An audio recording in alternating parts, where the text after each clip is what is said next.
Hello everyone, and welcome to our show dedicated to the hidden treasures of World Heritage. Today we take you to the heart of the vibrant Medina of Fez, Morocco, to discover an often overlooked monument that holds a fascinating history, Dar El Magana, the House of the Clock. Lost in the bustling alleyways, Dar El Magana is the kind of place that doesn't always reveal itself at first glance, but which, if you take the time to look up, tells of centuries of ingenuity and know-how. It is a true testament to how time was measured in the medieval Medina, a meaningful little stop for anyone interested in history and unusual details. Okay, let's unpack this. Imagine a city just brimming with history, where every single alley seems to whisper these tales of ingenuity, but some of its most remarkable stories are kind of hidden. Right there in plain sight, we're talking about Fez, Morocco, a place where the Medina, the old city, it just feels like this living museum, doesn't it? It's this incredible labyrinth woven from centuries of life and craft. And deep inside this ancient, bustling heart, there really are treasures that, well, they don't exactly shout for attention, but they profoundly reward anyone who takes the time to look, really look beyond the obvious stuff. So today, our deep dive takes us into one of these fascinating, often overlooked monuments, Dar El Magana, which translates pretty simply to the House of the Clock. But don't let that simple name fool you. This isn't just some old clock tower, not at all. It's this silent, weathered testament to how time was actually measured in the medieval Medina. It's full of meaning, surprising ingenuity, and these really unusual details that completely challenge our modern idea of what a clock even is. It's truly one of those places that, at first glance seems pretty unassuming, almost like any other historical facade you might see. But it rewards you if you take the time to look up, to really peer into its past, and just let its quiet story unfold. It stands as this monument to precision, actually, in an era we often wrongly think of as, well, technologically basic. Exactly. And what's truly fascinating here, I think, beyond its sort of quiet presence, is how this structure represents such an advanced level of, well, scientific and engineering achievement for its time. Talking the 14th century. This is a period when the Islamic world was really at the forefront of innovation in so many fields. Right. Dar El Magana was constructed specifically between 1350 and 1357, a time of just immense intellectual flourishing, huge architectural ambition under the Marinid dynasty. Its creation happened under the reign of Sultan Abu Inan Faris. Now, he was a ruler renowned not just for military stuff, but as a really formidable patron of knowledge of grand architecture and cultural development. Okay. So he was really invested in this kind of thing. Absolutely. He clearly understood that investing in structures like this wasn't just about, pure utility. It was a statement of power, sophistication, and dedication to both spiritual and scientific pursuits. So its purpose, therefore, was intimately tied to another architectural masterpiece built under his patronage, the Madrasa Bu Inania, which is located directly opposite it, right across Tala Kabira Street. Oh, right there. Right there. Both the clock and the madrasa, along with its mosque, they were all built by Sultan Abu Inan around the exact same period, which tells us something, right? It indicates this highly cohesive urban planning strategy. It was deliberate, intricate, integrating religious practice, advanced education, and precise timekeeping into the very fabric of the city's intellectual and spiritual life. Wow. The clock wasn't just near the madrasa. It was really an integral part of its function. It ensured the students, the scholars inside, could precisely observe prayer times, which, back then, were deeply linked to astronomical observations. That makes sense. And we even have a remarkable level of precision from the historical records themselves. The famed chronicler Al-Jaznai, who is a contemporary source from that very era, he gives us an exact completion date for Dar El Magana, May 6th, 1357. May 6th, 1357. That's specific. That's specific. And That level of specificity for a monument from the 14th century is, well, it's extraordinary in itself. It really speaks to the meticulous record-keeping in the historical consciousness of the time. And the mastermind behind this incredible feat of engineering was an individual named Abu al-Hasan ibn Ali Ahmed al-Tamsani. Now, he wasn't just an engineer like we think of today. Critically, he was a muwaqit. A muwaqit, what's that exactly? It means an horologer, astronomer, someone who masterfully combined the sciences of timekeeping, celestial observation, and instrument making. In this period, these disciplines weren't really separate. They were fundamentally intertwined. Astronomy informed timekeeping, and precise timekeeping enabled more accurate astronomical observations. The muwaqit was absolutely essential to the daily and the yearly rhythms of Islamic life, determining prayer times, calendar dates, things like that. Fascinating. So a really specialized, crucial role. Extremely. And it's also worth just a brief mention. Popular legend sometimes calls this building the House of Maimonides. I've heard that connection vaguely mentioned. Right. And while that adds this sort of romantic layer of mystique, and it speaks to the rich tapestry of stories that always surround ancient places, especially in Fez with its long, varied history, it's important to clarify that this is, well, it's folklore. It's not historical facts supported by any credible evidence. Okay, good to know. So Maimonides wasn't actually involved. No. Maimonides was a renowned Jewish philosopher and physician, lived a couple of centuries earlier, actually. And he was active in other parts of North Africa and the Middle East, not specifically Fez during this period. These legends, they often arise from this desire to connect revered figures with important places, just imbuing them with even greater historical resonance. Right, that makes sense. Okay, so this is where it gets really interesting for me. Because when we think of clocks today, our minds just jump to a circle, right? A dial, 2 or 3 hands sweeping around, marking hours and minutes. Familiar. But Dar Al Magana was radically different. Revolutionary even for its time. It didn't have a dial. No dial at all. And no hands in any way we'd recognize. In fact, if you just walked by it today, you might not even realize it was a clock, just another, ornate old building among many. Exactly. Instead, it was a clepsydra, a water clock. And the source material really highlights just how remarkably ingenious and precise this system was, especially given the limits of, 14th century technology. A clepsydra, fundamentally, relies on the regulated flow of liquid, usually water, to measure time. Unlike, say, a pendulum clock that swings in fixed intervals, a clepsydra needs to maintain an incredibly consistent drip or flow to mark time accurately. Which sounds challenging in itself. Oh, incredibly. And the genius of Dar El Magana wasn't just that it was a water clock. I mean, clepsydras had been around for millennia, right, back to ancient Egypt, Greece. Right. But its application here was as a public, precise, and automatically adjusting timekeeper in a bustling medieval city. That's the key. So public and automatic. Yes. This wasn't just a personal timepiece. Yeah. It was basically integrated urban infrastructure, kind of like what a modern railway station clock is to us today, but infinitely more complex for its era. The core function, the way to actually mark time, was by the falling of metal balls, or possibly wooden ones, at regular predetermined intervals. Falling balls. Falling balls. This unique system was particularly crucial and useful in the medieval Medina for rhythmically signaling the 5 daily prayers, which had to be observed at very specific times throughout the day, all dictated by the sun's position. For the prayer times, okay. Exactly. It reveals a society that really valued collective time awareness and precision in a way we often mistakenly assume is purely a modern obsession. That's amazing. So if I were there today, what would I actually see? You mentioned clues on the facade. Yes, absolutely. If you were to visit Fez today and stand before Dar El Magana, you'd immediately notice these visual clues. They're silent now, but very evocative. There are 13 small, well-aligned wooden openings still visible. They run across the upper part of the structure like a series of tiny weathered windows. 13, not 12. The 13 openings, yes, though typically marking 12 hours.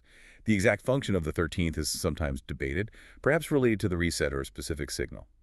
But these openings, our sources tell us, were the precise points where those metal or wooden balls would emerge. Imagine the anticipation of passers-by, glancing up to see the next window pop open. And if you look even more closely, below these openings, you can still discern the niches. These were the spaces that once housed the water reservoirs and, more importantly, the brass bells that chimed to signal each hour. So there were bells, too. Bells, yes. It's a silent testament now to this complex, busy mechanism that once brought the abstract concept of time right into the sensory world, sight and sound. Incredible. Okay, so let's unpack the how. The mechanics must have been mind-boggling for the 14th century. Oh, they were truly state-of-the-art for the period. The movement of the clock was driven by this really sophisticated hydraulic mechanism. Try to picture this. Behind those 12 main doors or windows on the facade, there was a small chariot, kind of like a mobile platform, and it moved slowly, steadily from left to right across the back of the facade. Okay, a moving chariot. Right, but it wasn't moving on its own, of course. Mm. It was ingeniously linked by a system of ropes and weights. At one end, it was connected to a weighted rope that hung down, providing this steady, constant pull, sort of like the force that drives a pendulum clock, but in a continuous linear motion instead of a swing. Got it. And at the other end, it was connected to a rope attached to a floating weight. A floating weight in the water, presumably. Exactly. This floating weight was the real heart of the system. It rested on the surface of a precisely engineered water reservoir. And this reservoir was designed to empty at an incredibly steady, controlled rate. Think almost like an IV drip in a hospital, but using medieval tech. Wow. Maintaining that steady rate must have been the key challenge. Absolutely critical. As the water level in the reservoir gradually dropped, the floating weight would descend, slowly but consistently, pulling the chariot across behind the facade. The brilliance of this design lay in its ability to translate the continuous, predictable flow of water into a precise, measurable linear movement. The challenges were immense, though. Any impurity in the water, any change in temperature affecting its viscosity, even slight evaporation, all of it could throw the entire system off. Right. It required meticulous craftsmanship in the reservoir itself, likely made of non-corrosive metals, and an understanding of fluid dynamics that was profoundly advanced for the 14th century. So the chariot moves across. Then what triggers the ball drop? Right. So the culmination of this intricate movement was its hourly action. Each hour, as the chariot reached a specific, predetermined point behind the facade, one of those 12 doors would mechanically open. Simultaneously, and this is where the sound came in, a metal ball, or perhaps a precisely weighted wood one, would be released. This ball would then fall, not onto the ground, but into one of 12 brass bowls that were positioned just below the openings. Ah, the bowls you mentioned earlier. Exactly. The distinct, resonant sound of the ball dropping into the bowl clang. Mm-hmm. That's what announced the hour to the surrounding city. It was a public announcement, a communal signal of time passing. That's brilliant. So it was audible. Audible, yes. And for the passersby, people just going about their daily lives in the bustling Medina, the design was ingenious because it allowed them to know the hour simply by counting the number of open doors. Ah, visuals. Visual, too. Mm. If, say, 7 doors were open, you knew it was the 7th hour after sunrise. It was a completely visual and auditory system. It required no literacy, no complex understanding of a dial or hands, just a simple count. That's so clever. It made it accessible to everyone, didn't it? From the scholar to the merchant. Precisely. It integrated timekeeping into the very rhythm of urban life in a way that was both elegant and profoundly practical. That's truly incredible. A public clock that's both audible and visual without a single hand. It completely flips our modern notions of a clock, doesn't it? It really does. But you mentioned something earlier that makes it even more complex and fascinating. This clock measured something called unequal hours. Now, that's not how we measure time today, right? Mm-hmm. Where every hour is exactly 60 minutes, fixed regardless of the season. Not at all. Could you elaborate on this concept of unequal hours? Because it really shows how sophisticated the design had to be and how, well, profoundly different their relationship with time was compared to ours. It wasn't just some archaic measurement. It reflected a completely different way of interacting with the natural world. Absolutely. The concept of unequal hours, sometimes called temporal hours, was actually common in the medieval world, especially in cultures closely tied to the sun's rhythm. And understanding it is absolutely crucial to grasping Dar El Magana's genius. In this system, the duration of the day specifically, the time from sunrise to sunset, was divided into 12 equal parts. These were the day hours. Okay, 12 parts of daylight. Exactly. Similarly, the duration of the night from sunset back to sunrise was also divided into 12 equal parts. Those are the night hours. Right, so the length of an hour changed every day. Precisely. What this means in practice is that a day hour in summer, when the sun is up for much longer, would be a significantly longer period of real time in our modern minutes than a day hour in winter, when the days are much shorter. And the night hours would be the opposite. Exactly. A night hour would be shorter in summer and longer in winter. Now, for a society where daily life, religious practice, farming, commerce, everything was intrinsically linked to the sun's rhythm, adapting the hour to the changing daylight wasn't a quirk. It was the most logical, practical, and, importantly, religiously observant way to structure time. So the clock followed nature. It didn't impose our fixed time on it. Beautifully put. The clock didn't impose a rigid, arbitrary time. It harmonized with the very fabric of their existence, with the sun's cycle. The monumental challenge, then, was creating a clock that could accurately adjust itself to these perpetually varying hour lengths throughout the entire year, day by day. How on earth did they manage that with water flow? That's the ingenious adaptation. There was a special regulator built into the water clock mechanism. This regulator was designed to precisely adjust the water flow in the basins according to the varying length of the days.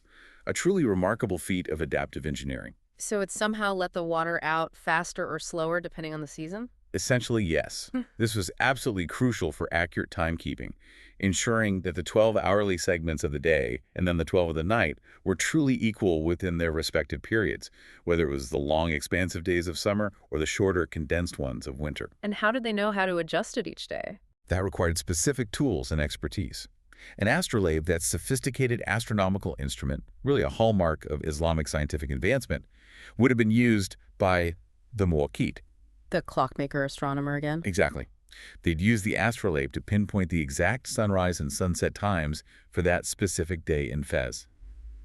From those observations, they could calculate the precise duration needed for each of the 12 unequal day hours, and similarly for the night hours. Wow. So daily calculations were needed. Daily calculations. And within the clock itself, it's thought that a conical float, rather than a simple cylindrical one, within the water reservoir was key. A conical float. Why conical? A conical float, as it sinks in the emptying reservoir, can be shaped to displace water in a way that compensates for the changing water pressure as the level drops, helping to ensure a more constant outflow rate. Or, potentially, its connection to the outflow valve could be adjusted based on the day's calculations, precisely controlling the water flow to match the required hour length. It involved a really sophisticated understanding of fluid dynamics and meticulous craftsmanship. It sounds like this wasn't a machine you could just wind up and leave. Oh, far from it. It required constant, skilled human intervention. There was this profound daily ritual involved. Every single evening, the horologer, the muwakkit, the same kind of expert who designed it, would meticulously reset the metal or wooden balls that had fallen during the day, putting them back into their starting positions. Okay. They would also manually close the 12 windows, preparing the clock for its precise operation on the following day. This daily recalibration, informed by those fresh astronomical calculations, was what ensured the clock remained accurate through the constantly changing seasons. So it was almost a partnership between the machine and the expert. Absolutely. A daily partnership between a complex, ingenious mechanism and an expert astronomer-engineer. Human intellect provided the essential daily calibration.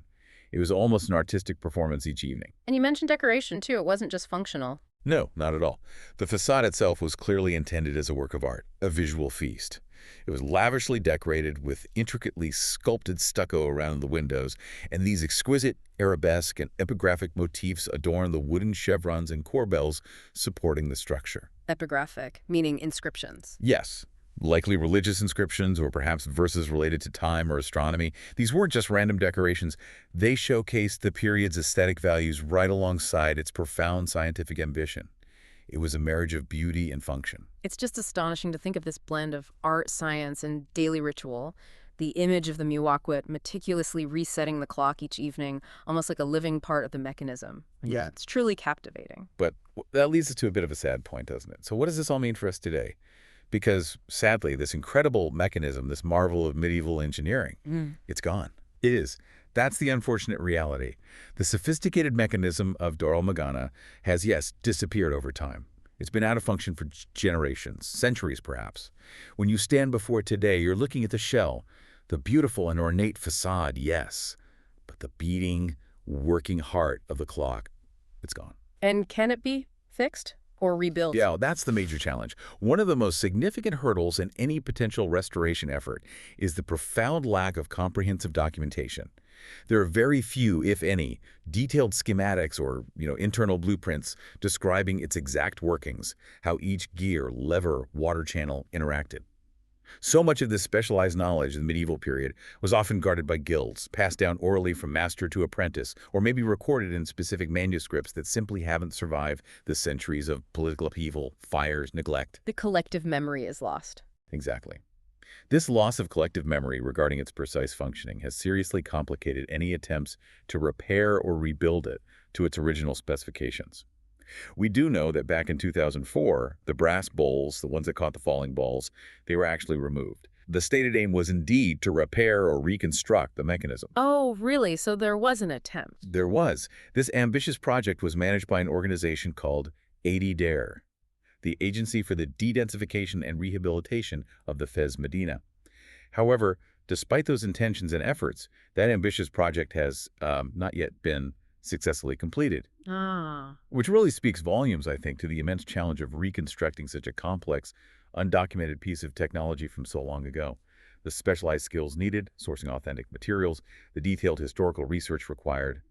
It all presents these formidable obstacles. But the building itself is still standing, looking good. Yes, thankfully. It's not all lost, and the building hasn't been entirely abandoned. The building's structural integrity and its beautiful facade were restored in the early 2000s. They did careful work preserving its outward appearance. Oh yeah, that's good news at least. It is. So while the internal workings remain a mystery, a kind of whisper from the past, the visual splendor of its exterior has been maintained. It allows us to at least imagine its former glory and appreciate the artistry of its construction. It still stands as this powerful reminder of what once was, even if its intricate dance of water and weights is no longer performed. So let's talk about the modern visitor experience then. For someone like you, our listener, thinking about a trip to Fez, what's it actually like to visit Dar El Magana today? It's not like a grand museum you walk into, right? No, exactly. Today, Dar El Magana isn't an imposing monument in the way a grand mosque or a palace is. It's not an open-air museum where you walk inside and explore exhibits. It is, as we've said, primarily a historic facade. Your visit will be exterior only. And, in terms of active engagement with a working mechanism, well, that part will only take a few minutes because it's not working. You won't see any hands moving or hear any bells chiming from within its structure now. However, and I really want to stress this, it is so worth a stop, especially if you're exploring the Medina on foot, wandering through those endless alleys, which you inevitably will be. It offers this unique, almost mysterious way to engage with history. You stand there, you look at these silent, weathered openings, and your imagination just instantly sparks, doesn't it? It really does. You can't help but try to picture those wooden balls dropping, hear the subtle chime of the brass bells announcing each hour to a bustling medieval city. You visualize the Muwakit meticulously tending to its complex gears and water flows.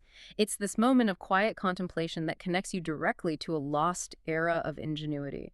And I think it could easily captivate children too, trying to visualize this ancient, almost magical clock working without electricity or a single digital display. Definitely. It adds this wonderful, thoughtful, almost magical layer of depth to your Medina experience. It transforms what might look like just another old wall into a gateway to a vanished scientific marvel. And the location is pretty convenient too, right? It's not hidden away somewhere impossible to find.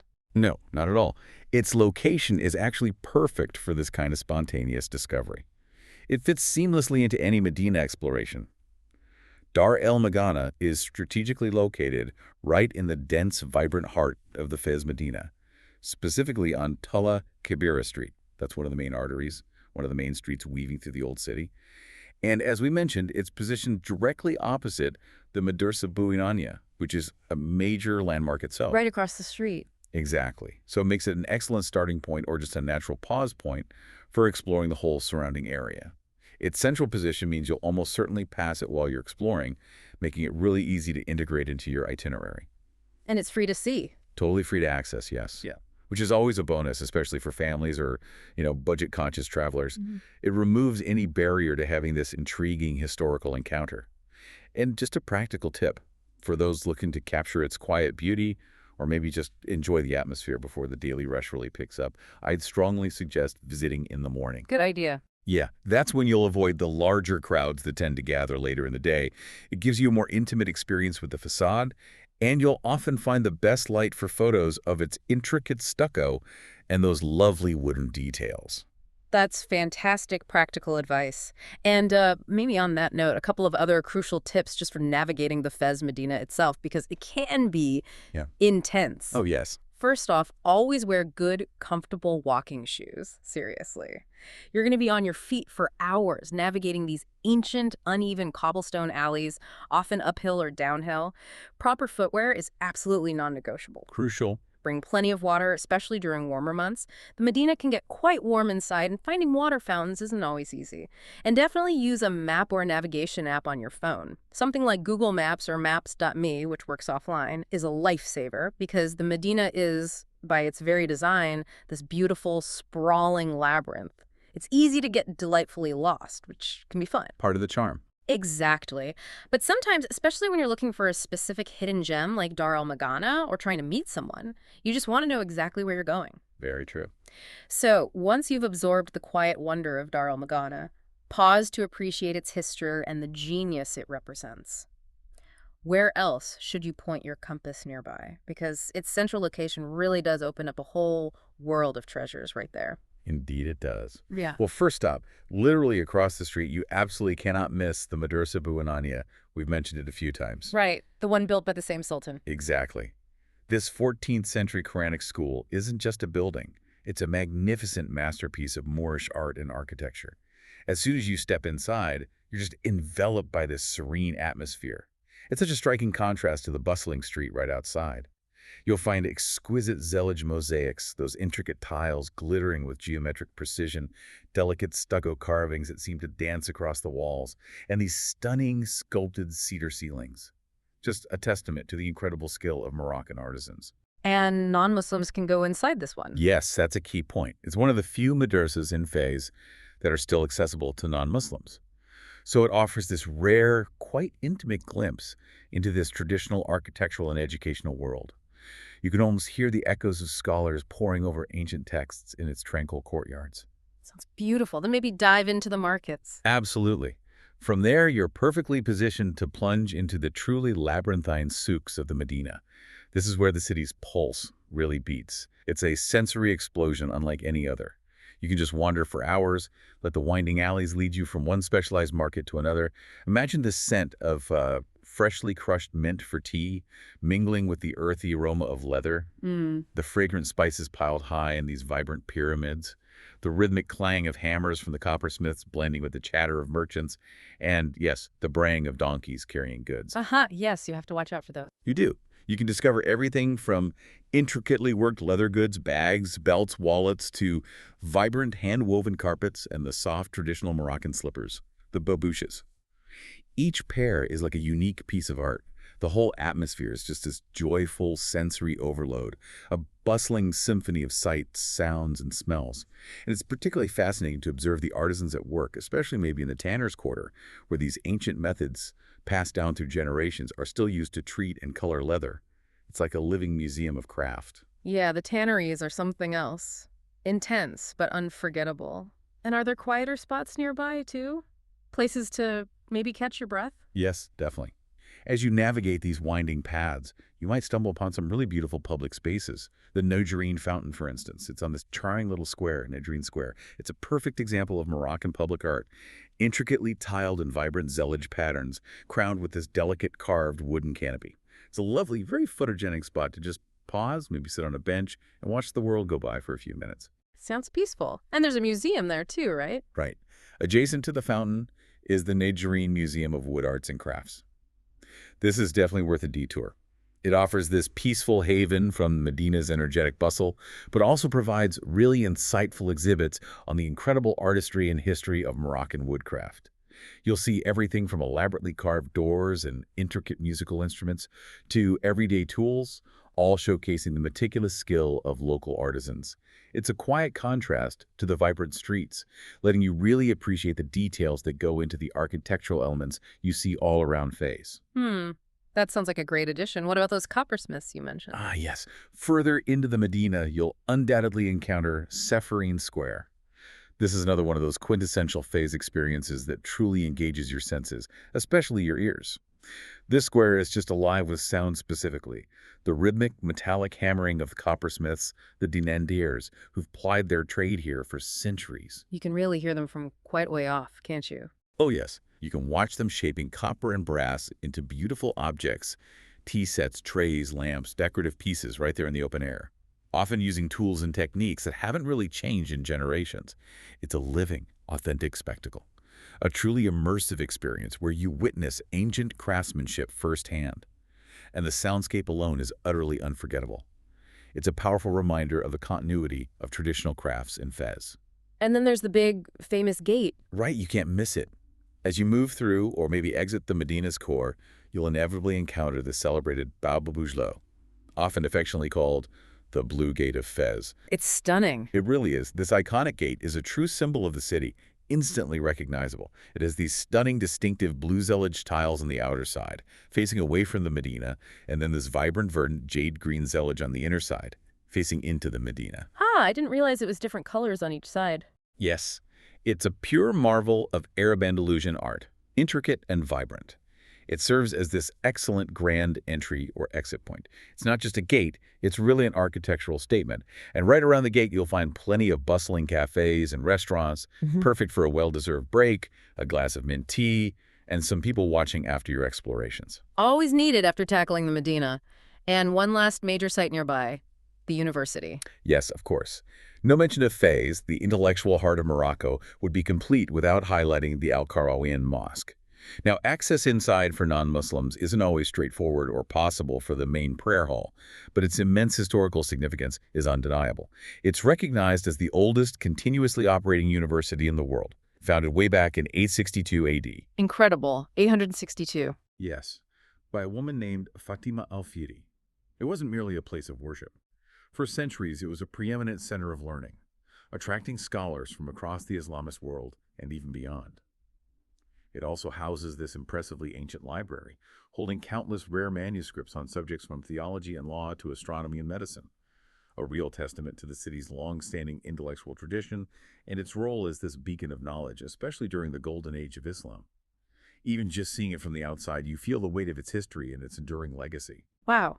So much packed into one area. Okay, wrapping things up then. What does this all mean for you, our listener, now that we've done this deep dive into Dar El Magana and its surroundings? Dar Al Magana might not be the most famous monument in Fez, right? It's not the grandest, the tallest, or the most frequently visited. It certainly doesn't boast the dramatic presence of Al-Qarawiyyin or the intricate beauty you find inside the Madrasa Bu Inania. But it is, without a doubt, this incredibly enriching curiosity. A true, discreet little jewel, as you put it earlier. It perfectly integrates into any cultural itinerary, especially for those who appreciate history, appreciate ingenuity, and really value finding those surprising facts just beneath the surface of the obvious. And for you, if you happen to be traveling with family, I think it's a really clever and engaging way to blend the walking, the culture, and the history without completely tiring out the kids with endless dusty ruins or complex explanations. The mystery of the invisible mechanism, right? The idea of a clock that works by dropping balls and making sounds, all without dials or hands. It's inherently captivating for young minds. It sparks questions, sparks wonder. It does. It's this little moment of magic almost, a tangible connection to a completely different way of understanding time and technology. It would almost be an error of timing, wouldn't it, to pass by Dar El Magana without giving it a moment of your thoughtful attention? I think so too. And if we try to connect this to the bigger picture, what's really fascinating here, I think, is how much profound knowledge, how much sophisticated engineering can exist right there in plain sight, but be completely overlooked or even entirely forgotten over time, simply because its outward appearance doesn't shout its significance in the way, say, a towering minaret or a grand palace gate might. Dar El Magana is such a powerful illustration of this. Its quiet facade hides this incredible history of scientific brilliance that really challenges our preconceptions about medieval technology and about the interconnectedness of art and science back then. That's a really interesting point. And it raises, I think, an important question for all of us maybe. In a world so focused on grand landmarks, on monuments designed to impress and dominate our view, what other subtle yet profound treasures are we perhaps walking past every single day? Simply because we don't know the story behind them, or we don't know how to read their quiet presence. Dar El Magana really serves as this powerful reminder that sometimes the greatest aha moments, the deepest understandings of human ingenuity and cultural values. They come not from the loudest pronouncements, but from slowing down, from looking up, from truly looking at the smallest, most intriguing details that history has left for us to discover. This makes you wonder, doesn't it? What other forgotten technologies or hidden histories might be waiting right there, waiting to be truly seen, simply by changing how we perceive the world around us? Precisely. It really is a call to curiosities, a reminder to look beyond the obvious. Well, thank you for joining us on this deep dive into the hidden horological treasure of Fez. We really hope you discovered something truly surprising today about medieval ingenuity and about the quiet wonders that await those willing to look just a little closer. Until next time, keep exploring, keep learning, and definitely keep looking for those surprising facts just beneath the surface, because history, as we've seen today, has so many more untold stories to share.